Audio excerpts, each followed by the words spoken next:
Şimal alındı ekeler. Neçe so'm bo'ldi pul aka? 30 milyon. Shved. O'lchab ko'rdingizmi aka? Necha kilo? 65 kilo. 465. Qayerga ketdi xudo xolasa aka? Qashqadaryo kitob.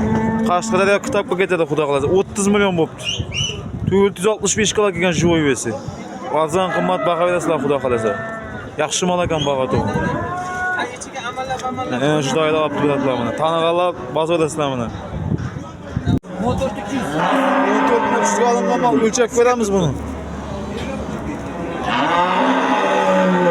220 keladi bu, 215 mi? 14 300.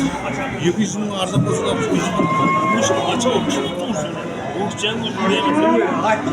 212 kilo. 14 milyon 300. Mahmut aka sizdikmi?